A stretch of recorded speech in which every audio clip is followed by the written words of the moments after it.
listening to the Pharmacy Podcast Network.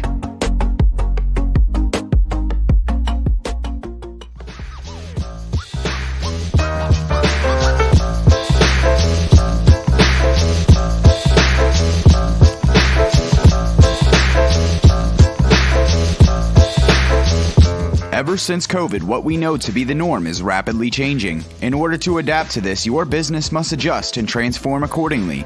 For pharmacies, unlocking the profession's potential to improve patient care is where this opportunity lies.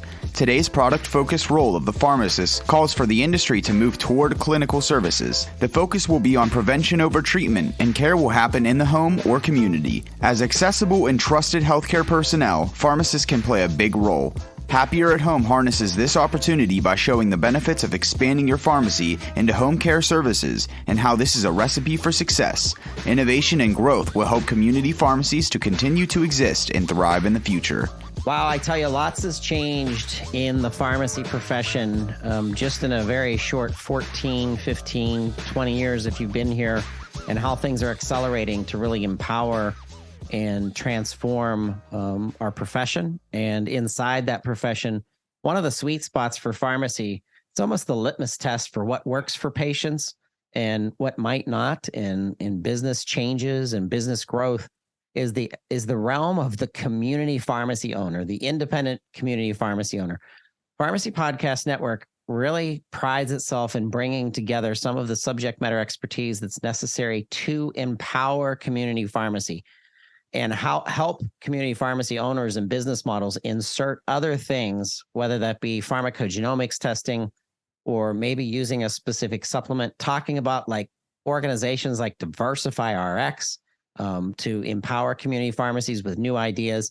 When we get together with people that are thinking the same way, and we bring in experts to add on to building value out of community pharmacy, one of the champions, the reason that Debbie and her team at Happier at Home are members of the Pharmacy Podcast Network, it's more than podcasting people. This is about bringing together people that know how to grow your independent community pharmacy business. And the element of home care is exploding, and we have the right person guiding us. Debbie, this is our 4th episode of Happier at Home PRN. I'm excited to be back with you. I'm so excited to be here too. And we actually just had a great showing for the multiple locations conference for the NCPA.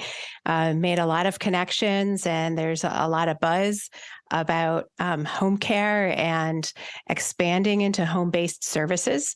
So I think it just sets us up for a great conference in October that I'll be going to for the annual conference for NCPA as well. So just thinking about the brilliant minds that are out there looking for ways to diversify their sources of revenue, it's exciting to me. And pharmacy owners are changing the way they're administering their business, and it's all for the better of the community. So it's excellent. You know, Debbie, I couldn't scale this publication when I really started making changes. When I went full-time in 2019, I quickly learned the only way to grow my clients' needs, my clients' business, as a gong, someone out there on social media, somewhere out there through podcasting and through pushing the messages that are brought to us, the network that we're building. That's why I was so excited meeting you at the NCPA back years ago. But in order for you to scale, you have to have people on your team that understand the challenges of community pharmacy, that you can hand the baton off to somebody on your team that you can trust to take the same purity of the brand of what you believe in building home care services through community pharmacy. And if I didn't have that staff, I can't scale. You have that staff. Your right hand, I'd like to introduce to our listeners today. Your right hand through your business is Marie Grego Rodriguez. We're so happier at home, that is, to have you on the show today. But thanks for being here. Thank you so much for having me. Is that true about being the right hand, though, Debbie? It is so true. She's incredible. And she's definitely integral to growing our family of happier at home business owners. Marie is not only a friend, she's a colleague, She is brilliant. She's got an excellent business mind. She's personable, and she's dedicated to our brand and to our happier at home business owners. She's always there training them, supporting them, showing them the way. So I like to introduce you to Marie Greco Rodriguez, an incredible woman. I'm so happy and lucky to have her on our team.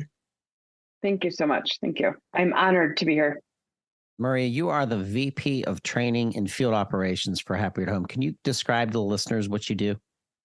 Yes, absolutely. So in that role, I work very closely with Debbie when even when somebody's in the discovery process of thinking about purchasing a location for Happier at Home in their area. I get on a call with them just to answer questions for them. What is it like being a franchise owner? How is it working with Debbie, the whole process, training, all those sorts of things. So that's the first initial call that I do with potential people that are interested in becoming a franchise owner. After the purchase of Happier at Home is there, Debbie has created a whole initial pre-training activities that we go through to get you from where you are to when you come visit us in Rochester, New York for a 4-day, intensive training where we have a big operating procedures manual, incredible. I mean, I look at this manual that Debbie created from when she started Happier Home in 2007, and it's like everything is in there, every process, how to run payroll, how to hire caregivers. You want to market to an elder law attorney?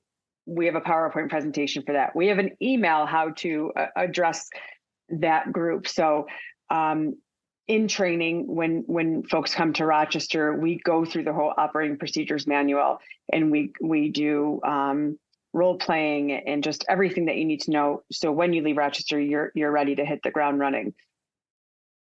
I will admit I'm a little bit anal about my processes, but that's a good thing to making sure that you have everything from start to finish. Everything's in process. So we don't let anyone out there hanging in the wind by themselves. So yeah, Marie really helps them start off great. Yeah. And Debbie, to piggyback off what you're saying, the processes that you have in place, these are things that work. You follow the process that Debbie's created, from the start. I always say she went through the good, the bad, the ugly, and made changes. You follow the process, you follow the procedures like I have done in that binder, you're going to be successful. There's no reason you won't be.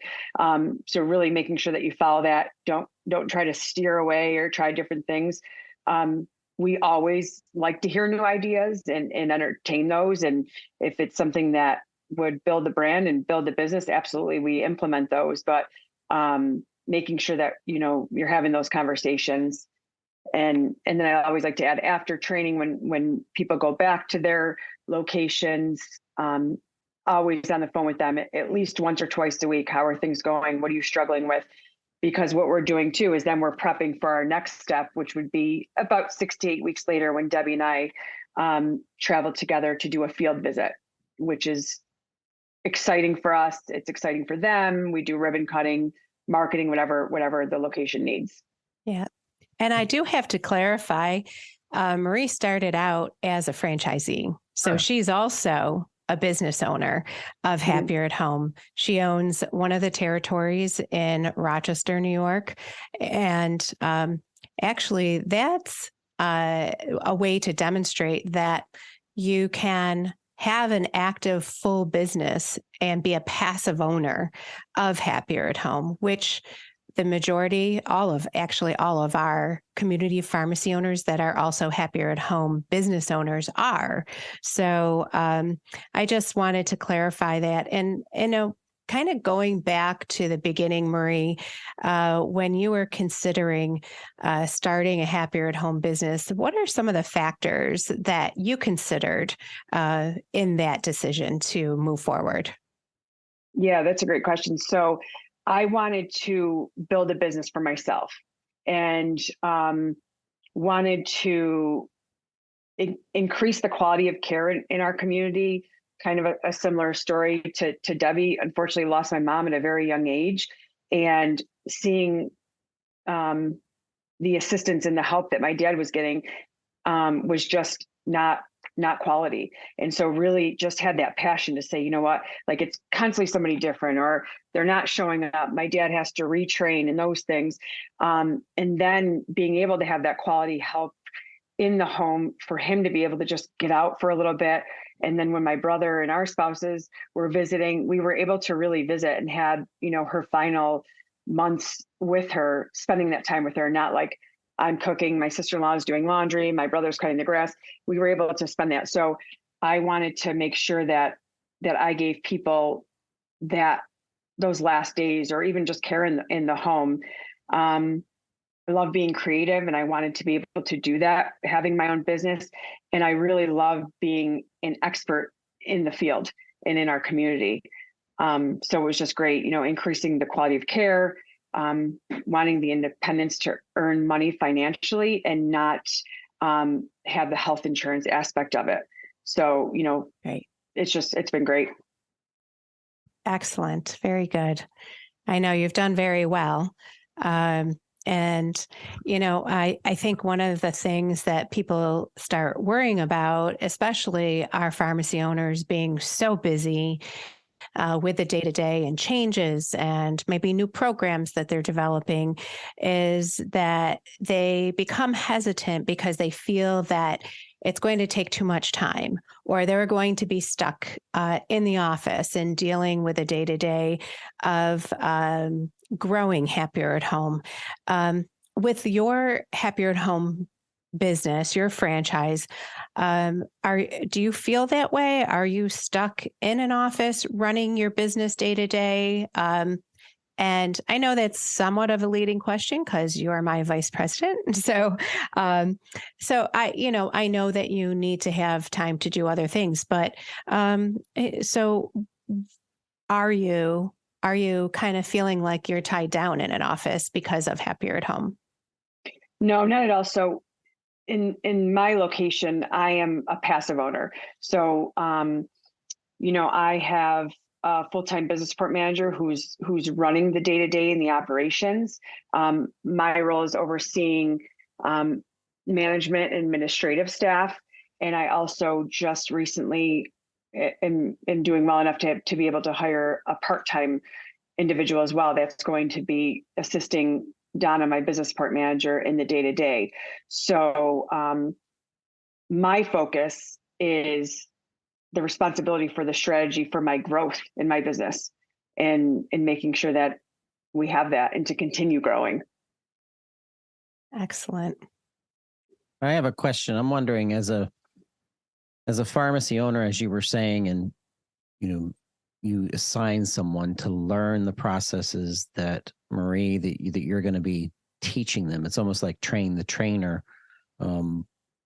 And scaling that is going to happen as fast as you can throw resources to it. So what's your advice, Marie, to get somebody up and running and being an effective person to kind of do as much of launching of the business and managing of the business as possible? Can you also share kind of some of your best, stories per se of how fast we're getting someone up and running based on what's needed to be learned and what has to be executed to do it right? Absolutely. So definitely, like we spoke about, those pre-training activities, getting all your systems in place, the training videos that we have, meeting with business support managers and the owners before they come to Rochester, and having those business support managers at training is an integral part of success, to be able to have them there. Not only are we building relationships with them in the beginning and then through training, but also the owners are as well. They're in training, they're learning about each other, they're having somebody there with them, and they're learning together. And then that constant just communication between myself and them, and reaching out, making sure everybody's okay. What kind of questions? And we welcome that. We want that. I get excited when we have questions and we work through things together. And we always say, I learn from them, and they learn from me and all of us. So, in making sure that you have that detail-oriented, disciplined person that can multitask, has a love and a passion for people, and has that thinking mindset to be able One of to the run it. things that Marie and I have talked about is how important it is to get that right person as the business support manager. And I have to say, one of the things that Marie is very good at is helping our new pharmacy owners to choose and to hire, recruiting the correct type of person. They may have a certain profile of someone in mind, but having the experience on both the franchisee side and the training side, she's able to really jump in and be a part of that recruitment. And even I think, Marie, you've interviewed some of the franchisees' business support managers, correct? All of them, yes. So what we do in the beginning is the owners of the Happier Home location, they will do a phone screen with their candidates, and then they will bring them into their pharmacy and do a one-on-one in-person interview. And then they will narrow down maybe 3 or 4. And then the next level interview would be to get on a Zoom call with myself and them and their candidate. And then I go through some questions to ask those questions to get a feel for them. And it also allows them to ask me questions as well about the role and how Happier Home is ran and those kinds of things. So it's really just a great process. And we've had a lot of success with doing it, though, making sure those steps are complete and hiring really great quality people. So in your experience, yes, if they are following the procedures and your directives, then they're going to have a quicker startup. What are some of the things that delay the startup or make it more difficult to get the business going? So I think, like we mentioned, not having that person in line for who you're going to hire for your business support manager. Also, not doing some of the training activities, watching the videos that all of our systems that we have in place, or not making sure that your systems are up and running. That's something that will definitely delay it. Or like we mentioned, not following some of the process and procedures. Like, you really got to start hiring those things. We're like, well, we did this instead. It's integral that you start that.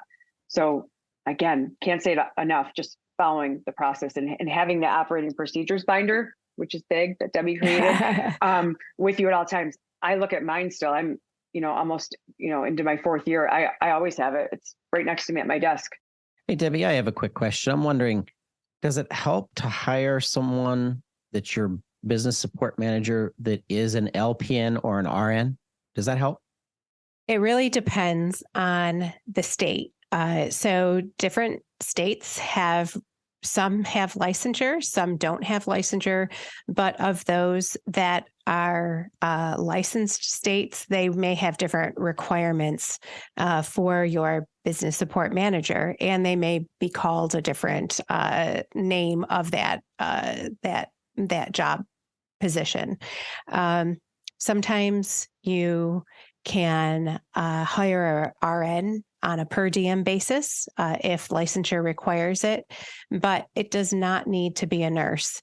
That's where it really helps to have Marie involved in that recruitment. And we help with the entire licensure process if it's needed. But it does help to involve Marie because she knows the qualities of the person that they need in operating that business. So some of those things, Marie could jump in here also, but would be to have someone who can multitask, someone who is able to get in front of a crowd and give a presentation.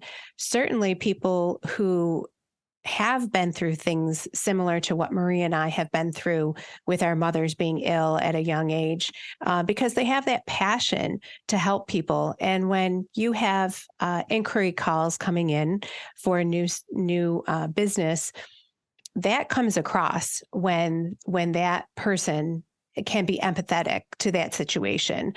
They've been through it in the past, so they're able to really understand what it feels like to be on the other side of the phone call. But Marie, maybe what are some of the other qualities that you see when you're helping to hire that business support manager? Yeah, like Debbie mentioned, is the phone calls, taking those inquiries. You're going into people's homes and doing assessments as well. That's another role that they'll be doing, but also being able to hire and build your bench of caregivers. So going through the interviews for those, having somebody that is able and enjoys doing interviewing, an orientation process, managing the staff with schedules. This is just day to day of what they're doing. You know, the schedules, if they have a vacation day, if there's a call off, and that takes a great amount of detail oriented multitasking, because you can be, in an interview or getting ready for an assessment and somebody calls off. So being able to be organized to know who are the people in your organization that are caregivers that want to fill in for these days and times. And I just think that's just being organization is huge. And also having that person be able, like Debbie mentioned, to go out into the community, do marketing events, presentations, or in our independent, or in our senior communities, having little activities that they do and coming up with those. I know Donna just came up with this incredible idea for a March Madness event at one of our independent communities, and we are so excited. But having that creative thinking to do those things and setting ourselves apart is what we really want and we want to see. Very good. Yeah. I think that there's predictors for success in that role, but then also what kind of characteristics have you seen with pharmacy owners that could be a predictor for their success and their growth and their strategic growth? Yeah. So what we're finding with pharmacy owners is they are the trusted person in their community. You have adult children or even, potential clients themselves that are coming into the pharmacy where they're becoming that one-stop shop where you're hearing, we hear this all the time, well, I'm picking up my mom's meds again because she forgot. Or, Mrs. Smith is my next door neighbor, but I'm really nervous because the adult children live out of town and I'm going to, Florida for 3 months. I don't know what she's going to do. So being that trusted person in the community sets them apart huge, where they can say, you know what, we have another business adventure that we've taken on, which is Happier at Home. We can help with that. And they're going to trust that pharmacy owner and that pharmacy staff to say, well, why would I go somewhere else? Happier at Home is here within ABC Pharmacy and they're great and they're always good to me. I'm going to go here because I know that they'll take good care of me and I trust them. So those pharmacy owners are seeing the writing on the wall. They're seeing their potential customers walking into their retail pharmacy and I guess being forward thinking, right? And entrepreneurial. That's one thing that I love about our pharmacy franchisee owners, that they are extremely entrepreneurial. And just for myself too, I always thought, what's the worst that can happen? If I don't succeed, I don't succeed. However, I have to say, when we sign our new franchisees on, you and we hit the ground running with them. We're there with them, but we're on it quick. And we make sure that they're moving and they are the future of our community health because they're that hub. So I think that a lot of the pharmacy owners are understanding that and realizing it, and it's not just behind the desk anymore or behind their bench, that they're really a really very key, important part of their community and the healthcare system. Those doctors and transitional care units that need that safe discharge home or can treat them in one way and have some case managers perhaps in the doctor's office, but need that connection and that continuation of safe service and assistance to be able to keep their patients independent and in their homes as well. Yeah, and with the forward thinking and the strategic mindset, and then looking at challenges that may lie ahead, and not only looking at those, but having the framework to overcome them, and coming up with a plan is something that we look for and something that you want. So yeah, that's definitely integral to have that forward thinking mindset. And as Todd is involved in so many different aspects of helping educate the pharmacy owners and bring new cutting edge information and technologies to them through all of our experts on the Pharmacy Podcast Network. I know this is one of those missing puzzle piece, as you said. I want to make a point because I can't help but to think from a business development perspective. It's how I've been geared since I entered pharmacy in 2004. And I think of that for the pharmacy owner. So if I'm a pharmacy owner and I'm starting to invest in my Happier at Home franchise, and I start telling my community that these are new services that are assuring things like medication adherence because of the connection to a pharmacy that's already trusted, as you just said, Debbie. I think that this is an amazing proposal-driven value add to me going to buckets of business, assisted nursing facilities, and taking over much of the service. If that organization has collapsed, there's so much of that churn and things happening in your community. Stuffing something in the bag of every single one of your patients that announces that we now have additional services to help the people that can't get out of their home, or your loved ones if they're nearby within whatever radius that you've drawn around, because I'm sure the team, Marie, knows exactly, hey, your sweet spot is the 2 mile or 5 mile or 10 mile radius, whatever that is. But I see this franchise not only being a way to embrace your existing patients, but I see it as a tool, because imagine you getting a new client that isn't using your pharmacy.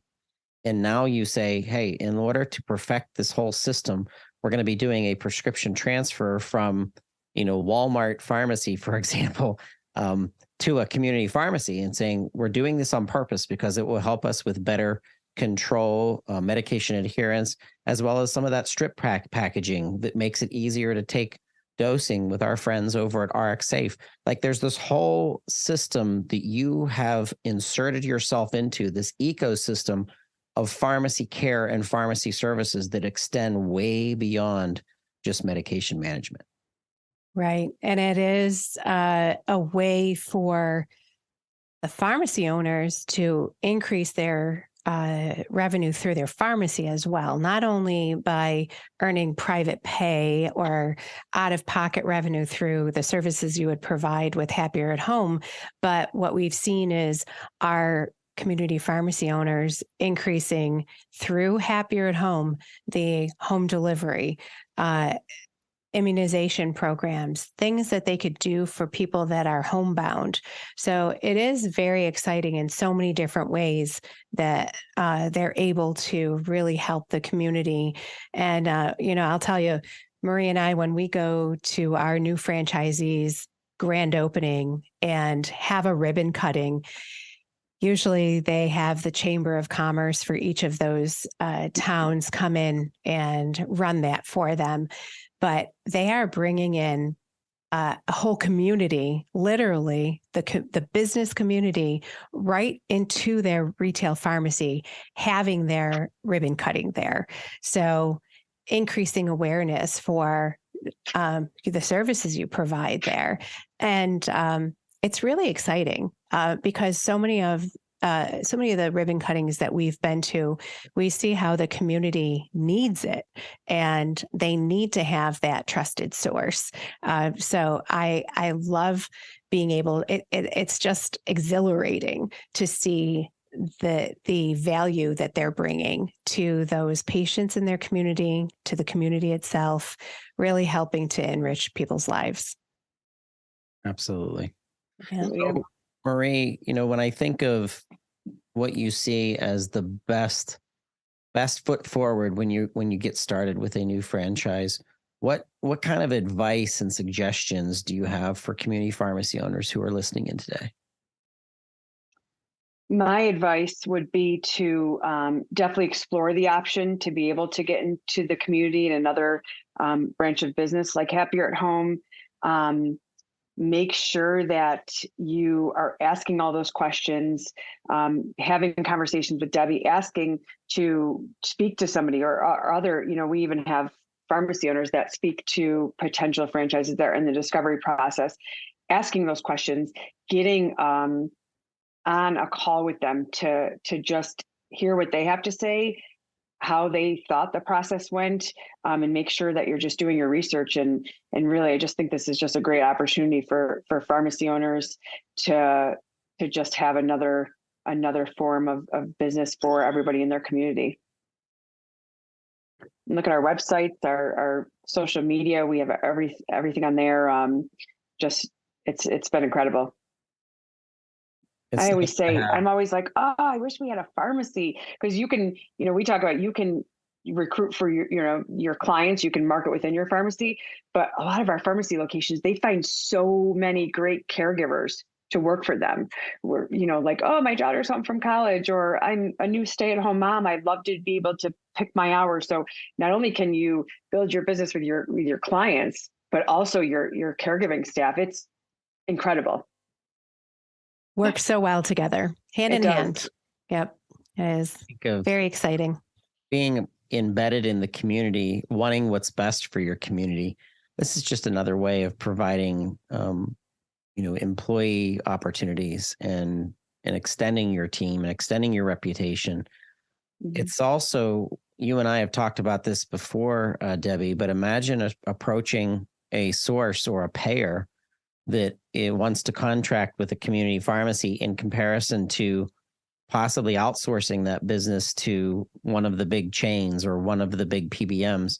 If you have this as an additional service that you offer in your structured contracted proposals, this becomes, ammunition for you as a community pharmacy owner to say, hey, we could give 360-degree, patient care services through our pharmacy today.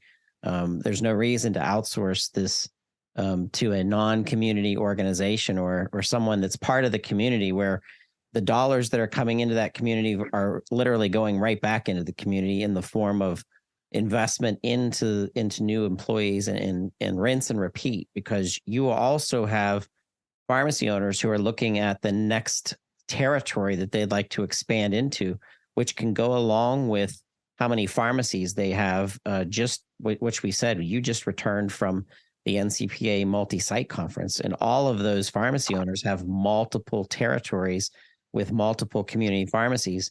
This fits so nicely into those models. It does. I've seen that we do have franchisees that have multiple locations now. And I know for one in particular, that's his strategy. Going to start with one location, move on to the next location, adding another Happier at Home. Our franchisee in New York State started out with one Happier at Home location, has added 2 more since. So he has 3 locations of Happier at Home. So he keeps on scaling and growing. So it is, it's a kind of, as long as you go along with the process, it's plug and play. And we teach you how to do that. And it's a very important thing to work closely with Marie as you get started, because we really want you to hit the ground running like we do. And I think that because I've been in business so long, as Marie said, early on, I made whatever mistakes I had to make to learn, because I didn't have that structure, that framework for the business. I started it from ground up. So I made the mistakes of spending money when I didn't need to spend money. It probably, I think if you're thinking about doing this on your own, you're going to be behind 3 years. It will take you 3 years to get to the point that we could get you up and running immediately in the beginning. This is a cool model. Right from the beginning and meeting you day one, Debbie, I knew this was going to work, just with the personalities of how much our community pharmacy owners care about their communities and what this means for assuring that people that are shut in or they can't get out of their home are going to get the care that they need, and in turn building your business to once again hire more potential employees for this franchise model. I just think it's an amazing insertion into the community, and I think there are communities out there that actually need this very badly in their community, that they're not getting those kind of personalized services that the community pharmacy delivers in a very special way. So Maria, welcome to Happier at Home PRN. We hope that you're going to come back to this amazing podcast, and thank you so much for being influential in the growth of community pharmacy. You have our full support. We're heroes of, our heroes are our community pharmacy owners, and now, of course, Debbie and yourself. So I very much thank you, Marie. Thank you so much for having me. This was great. Thank you. Yes, thank you so much. I love you both. Me too. All right, we'll see you at NCPA 2023 in October. Where's that taking place, Debbie? Do you know? That is, I believe, in Orlando. Orlando. I hope yes. So. I love going to Florida. So if you want to engage with Debbie and Marie and the team, do not wait, because her schedule, your schedule, is going to be filling up quickly. Get on their schedule to talk with them about launching your franchise. You don't have to wait, by the way, for the NCPA. Reach out to them. If you can't find their information, which it will be in the show notes, please reach out to Pharmacy Podcast Network. We have their information. We work alongside with them to get you in touch. But Debbie, thank you so much for being part of our PPN family. And Marie, thank you so much for joining us today. Thank you. Thank you too. Thanks, Todd.